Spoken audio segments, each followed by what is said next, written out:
We've got a big Matthew Stafford contract update. Could he hold out? And will the Rams be aggressive in free agency this summer? That's coming up next on Locked On Rams.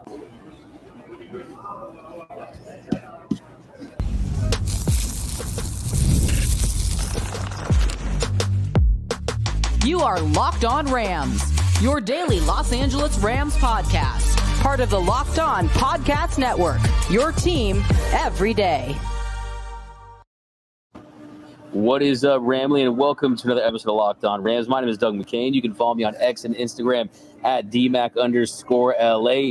And, of course, as always, I'm joined by the People Champ, Mr. Travis Rogers. You can follow him at Travis Rogers. Got a quick airport episode today, traveling, but, hey, you know you need your Locked On Rams, so we're here 24/7, 365. And on today's episode, we have an update on the Matthew Stafford contract situation. Does it make sense for Matthew Stafford to hold out? Also, will the Rams be aggressive in free agency? Will they try to add anyone else this summer? We're going to talk about that. And also, what Sean McVay won't miss about Cal Lutheran.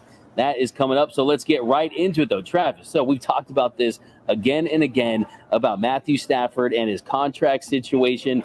Will they get a deal done? When will they get a deal done? It's already been reported that he is not going to hold out. But today we learned from Ian Rappaport that really, essentially, it's about job security. It's about, am I going to be here past this season? And I think for me, it makes a ton of sense. I mean, if you look at the quarterbacks right now in the NFL, I mean, this season Stafford's set to make $49.5 million. That lands him as the third highest paid quarterback in the NFL. That goes up to $50.5 million, but you don't have that guarantee money in the final 2 years of that deal. So really makes all the sense for Matthew Stafford. And I think this, if the conversation is, should he hold out? Well, how about this? No Matthew Stafford means potentially Stetson Bennett for the first couple of weeks of the season, with Jimmy Garoppolo set to miss the first 2 games because of suspension. So if you're Matthew Stafford, I think he has a lot to think about unless he gets everything he wants, because he holds all the leverage here. Yeah, he has a far more leverage than the Rams do, as far as, scaring them or trying to, squeeze them into a position that maybe they don't want to be in. But here's why I'm really not worried about that. And here's why I think the only way that Stetson Bennett is your starting quarterback again on opening night against the Lions is if Matthew Stafford is hurt, is because Matthew Stafford is a leader. Matthew Stafford is somebody that takes great pride in being the guy that shows up every day. He wants his money, and he's going to get his money. I understand the impulse to want to have job security. Everybody does, right? And the going rate for quarterbacks is above and beyond what he's making into the next couple of years of his deal. So I certainly understand that. I think where it breaks down is let's just get this done, right? Because I don't know what the future holds as far as quarterback prospects. Nobody does. But, the everydayers have heard me say this a million times along the way. You're not getting a better quarterback than Matthew Stafford. There are guys, Mahomes and Allen and some other guys that are just amazing as well. But you've got one of the few guys that you really don't have to worry about, that you don't have to worry about. Is he smart enough? Is he strong enough? Is he tough enough? Is he competitive enough? Is he willing to do all the things that quarterbacks need to do? He absolutely is. He absolutely has, and he absolutely will continue to do. He wants his money. He'll get his money. And barring, injury, and right now I'm knocking on wood, he's going to be the quarterback against the Lions on opening night. Yeah, like I said earlier this week, really, I could see the Rams doing what they did for Aaron Donald, ripping up that contract, giving him the guaranteed money, giving him what he wants because of what he accomplished, the kind of player he is, what he means as an organization. But having said that, Matthew Stafford is getting into those really expensive years of that contract. Yeah. If you look at the way that contract was originally structured, 91% of that guaranteed money was right at the start. And I think what we learned from all of this is this Rams organization, they learned the hard way with Jared Goff. And I think that this was a deal that protected them from anything when it was Jared Goff in the final couple years of that deal where they owed him $22 million in 2020 and $25.5 million in 2022. I think you look at Matthew Stafford and quarterbacks, yes, when they turn 36, 37, yes, there's the Tom Brady's, there's the Aaron Rodgers, there's also the Matt Ryans as well. But I think that last year, looking back, the biggest thing for this organization was Matthew Stafford still proving he's one of the elite quarterbacks in this game. And I agree with you 100%. They're going to compensate him as such. So I don't think it makes sense for him to hold out because, you know what? He's the old school guy, man. You know, that's not his style, right? Nope. He's not going to do that. But can you think about just how much leverage he has? You're Travis. You're Mr. I Love Money, right? What does Travis Rogers do in that situation?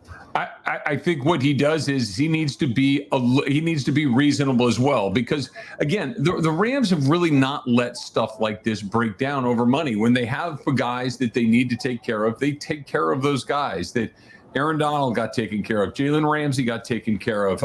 Cooper Kupp got taken care of. Matthew Stafford, Jared Goff, Todd Gurley. The list is long of the guys that they took care of. But what Matthew Stafford needs to be is reasonable in his expectations of what to ask for. And I think that's where maybe if there's something that isn't quite done yet, and that might be, is to your point, that is this a situation where Aaron Rodgers, or Tom Brady, and you're looking at 40 years old and still playing at a high level? Or is this a Matt Ryan situation where, it just turns like a bad banana from it's fine one day and it's terrible the next? The Rams need to be, they need to protect themselves against that as well. He clearly is going to be a good football player this upcoming season. He's clearly probably going to be a pretty good football player a year or two after that. Beyond that, I think, is where the reason needs to come in. The Rams have been reasonable. Matthew Stafford through his career has been reasonable. He's a team-oriented guy. I'm still not even on the Richter scale of worried about this getting done. But the noisier it gets, the more contentious it can get, because then things can get misinterpreted, things can get misconstrued and not really what it meant. And again, I think this is where the Rams have absolutely thrived, that they keep this stuff pretty private. They take care of it. I know Sean McVay was annoyed by the question the other day. But I really do think that sometime between now and the start of camp, there's going to be an announcement that the Rams and Matthew Stafford have come to an agreement on new contract terms. Yeah, I think with Sean McVay, he always has a good time with the media, right? He handles them in his own particular way. But I think when it comes to Stafford, it's really just about saying, not only do I want the money and I want to be compensated accordingly. I mean, if you look at the fact that, making more than $40 million a year, but his $63 million of guarantees, that's the lowest of those quarterbacks. So if I'm Matthew Stafford, I'm saying, hey, you need me. I'm still elite. Give me my bag. But also I'm saying to myself, look, he's just someone who's made $328 million in his career, right? I'm at an airport right now. He's not going to go from flying private jets to Spirit Airlines, right? It's not a lifestyle change, but it's a principle. And I think that, look, the other thing too, Travis, if he doesn't hold out, something I was thinking about today, if he doesn't hold out, he's got to address the media, right? And at some point, he's going to talk to the media. He wasn't talking to the media during that OTA time. So at some point, I just want to get this deal done at this point and just kind of move on and talk about the season, what he brings. But still, it's going to be very interesting to see how big they go and what they do for him. And I think it's going to send a message around the league that the Rams take care of their great players. Yeah, and I really do think, and you hear it and you roll your eyes because of the numbers that are involved in it, but you almost have to take the numbers out of it. It really is much more about the respect and the courtesy that comes along with it rather than the actual hard dollar amounts. Of course, it's more money that he could ever spend and his family's going to be able to ever spend. We certainly understand that. But when I'm one of the best in the business, and I don't think anybody's arguing that he isn't, then I should be paid accordingly. Otherwise, it's disrespectful. It's an argument that's hard to wrap your head around when the tune is $50 million a year, but I understand it. And I think that's largely where this breakdown comes. And, oh, by the way, more money's better. Yeah, and the thing, too, is like what happens in 2025 when the market resets again? Do we do this all over again, right? So I think you have to at some point say, okay, we're taking care of this guy. Enough's enough. Matthew Stafford's going to retire a Los Angeles Rams. And this is where the security, it's what Brad Beport talked about was it's about security, knowing that he's going to end his career here in Los Angeles. So I feel good about it. You feel good about it. It's only a matter of time. But still, it's interesting to think of, hey, what if he all of a sudden did hold out? I think there's a 0% chance of that happening, and can't wait to see and talk to him for the first time when he talks to the media. But coming up next, Sean McVay talked about the Rams off season. Last year, we saw them make some really nice pickups that had big impacts. Will they do it again? That's coming up next. Now Locked On Rams. So is this for Thursday or Friday? I need the ad reads. Oh, yeah, bro. It's for Thursday. Just do Thursday. For today? Okay. Yeah. But I mean, I'll probably drop it on Friday. So yeah. All right. Let me just whatever's easy for you. Okay. All right. Here we go. All right. Okay. Here we go. Have you gotten in on that Game Time app yet? Have you gotten a chance to put the app on your phone? Because you like to go to games. I like to go to games. And who doesn't love going to the biggest events, right? NBA Finals, Stanley Cup Finals, just about done. But you know what's coming up next. All sorts of baseball, all-star games, baseball playoff games. And the NBA is going to be here before you know it. And where do you get your tickets? The Game Time app, right? And especially if sometimes you're a little bit like me and you wait to the last minute and you're like, oh man, I want to go to the game tonight. That's where Game Time can really hook you up, because you can save up to 60% off buying last minute tickets for sports, concerts, comedy, theater, just about anything in your area. So what are you waiting for? Game Time app on your phone right now, and they're going to hook you up right now, right? So take the guesswork out of buying all your big time tickets with the Game Time app. Download the Game Time app, create an account, use that code LOCKEDONNFL for $20 off your first purchase. Terms apply. Again, create an account, redeem the code LOCKEDONNFL, that's LOCKEDONNFL for $20 off your first purchase. Download Game Time today. Last minute tickets, lowest price guaranteed. And welcome back to Locked On Rams. Thank you for making Locked On Rams your first listen every single weekday, free and available wherever you get your podcast. Locked On Rams, part of Locked On Podcast Network, your team every day. Also, a special shout out to those every listeners out there watching and listening, whether you're running, whether you're at the gym, whether you're at the airport, whatever it may be, you're listening to your Locked On Rams. You can be an everyday listener too. Join the club. Membership is 100% free, and you won't miss a thing about your Los Angeles Rams. All right. Travis, my favorite things are trades, free agency signings. So I was hoping maybe this summer we'd see a little bit of what we saw last year when the Rams made some nice pickups. They brought in Ahkello Witherspoon. They brought back John Johnson, Demarcus Robinson. Well, it appears that the Rams took a different approach this offseason, because we know they did their work in free agency early on. They signed Tre'Davious White, Darius Williams, Cameron Curl, Jonah Jackson, and Sean McVay was asked about their approach this summer, and he said probably a little bit different than last year's approach. What we will do is look, all right, where are we at right now, understanding that there's still some limitations regarding to evaluation and the process, but with the resources that we have and we're able to do, what will we do? And he said that if we can improve the football team, then we will do that. But basically, he made it seem that maybe if someone makes a lot of sense that falls into their lap and they take advantage of that, we know they're going to be opportunistic, but it does feel like they did their Christmas shopping early this season. Yeah, I think that, the reason they're going to be perhaps maybe less active than they have been in other seasons is that they checked a lot of their boxes early. Like you said, you go down, you're talking about Curl, you're talking about White, you're talking about Williams, you're talking about Jackson, that they went and got a lot of guys along the way to fill some very specific needs that this team had.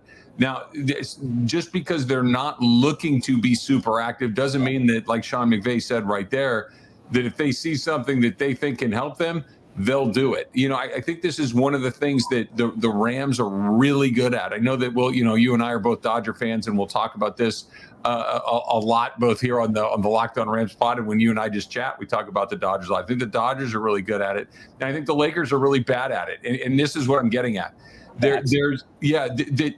They understand when it's time to smash the gas. They understand when it's, hey, we're real close, go get Von Miller.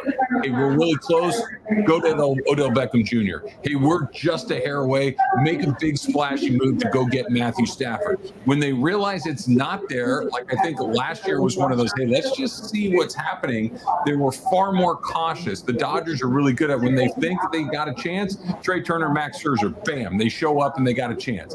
The Lakers just are trying to make noise all the time just because they think they have to make noise all the time or people are going to stop looking at them.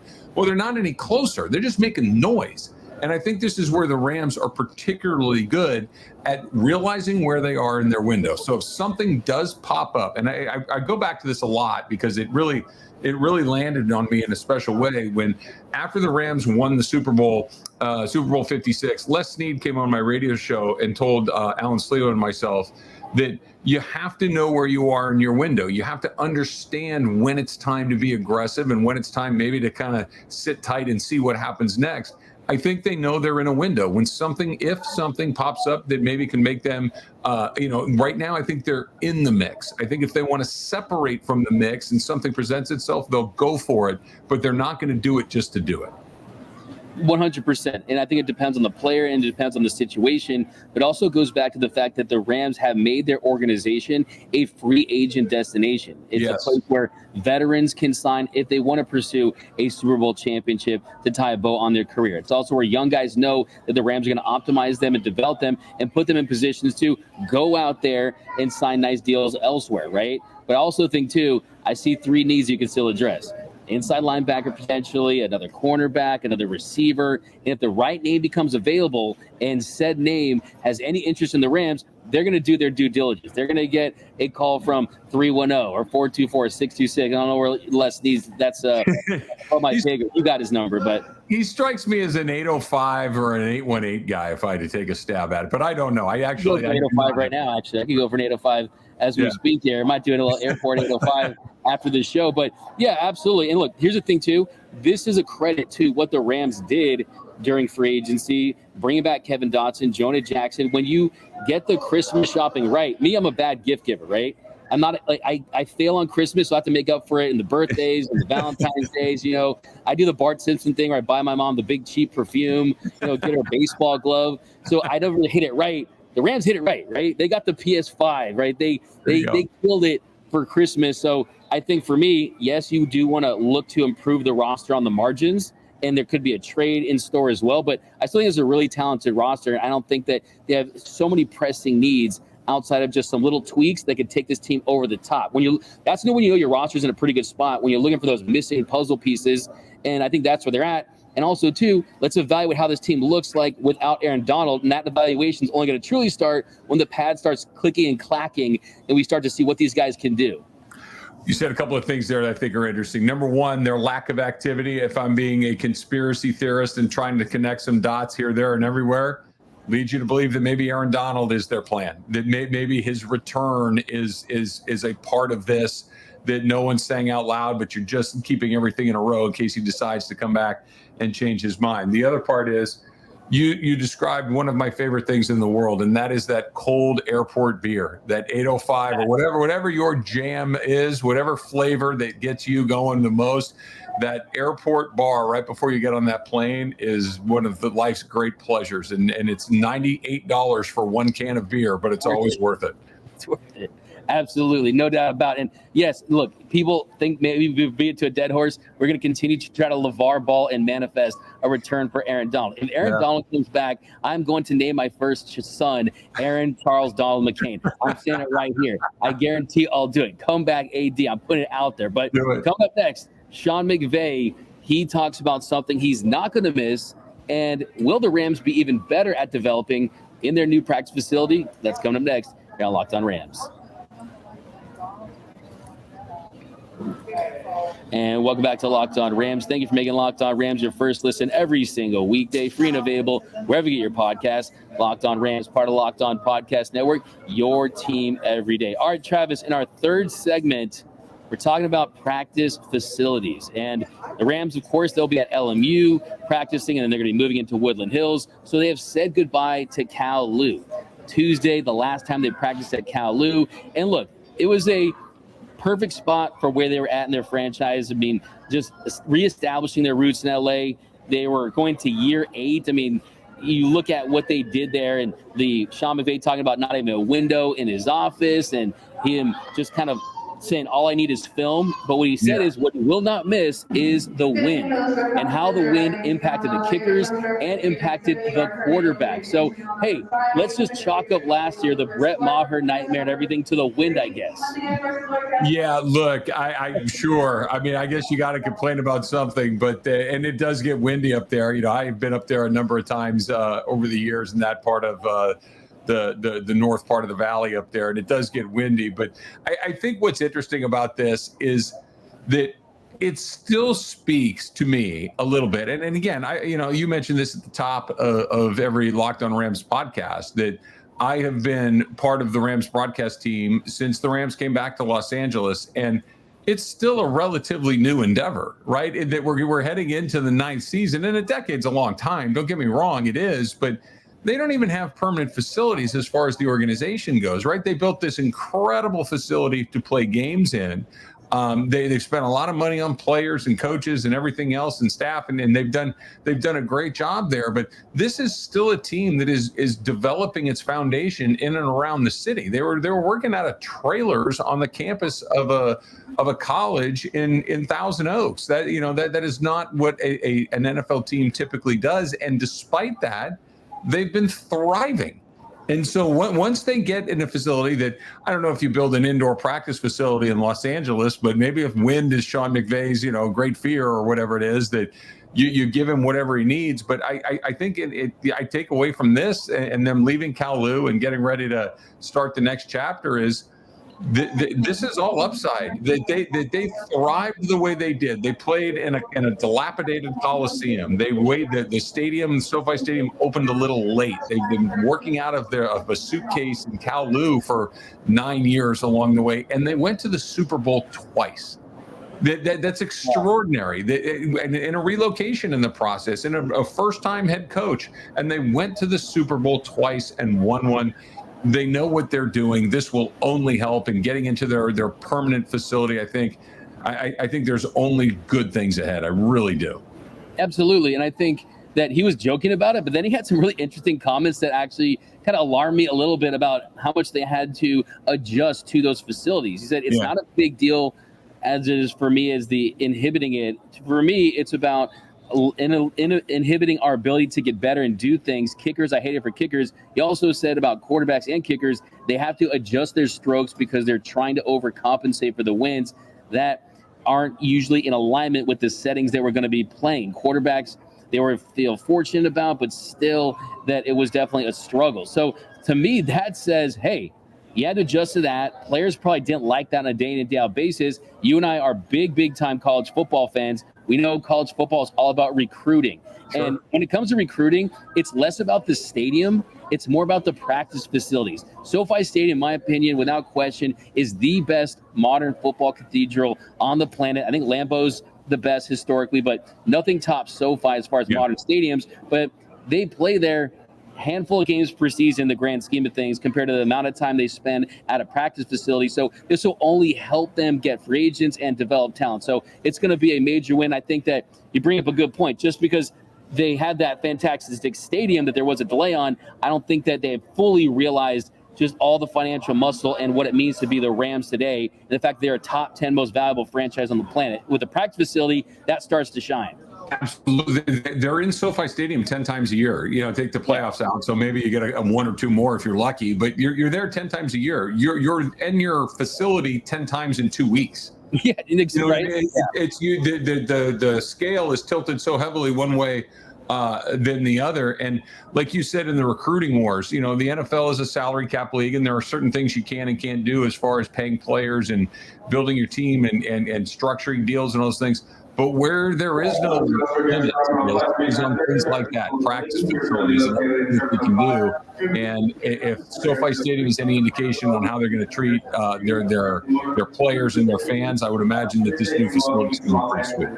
For sure. By the way, I'm not making a pitch for them to have a slide in the facility like Clemson does or anything like that. These NFL players, they don't need a flagpole. That'd be nice. Hey, give me the Ghostbusters. We got one, right? But that's going to do it for this episode of Locked On Rams. My name is Doug McCain. You can follow me on X and Instagram at DMAC_LA. And you can follow the People's Champ, Mr. Travis Rogers, at Travis Rogers. And until next time, whose house? It's Locked On Rams house.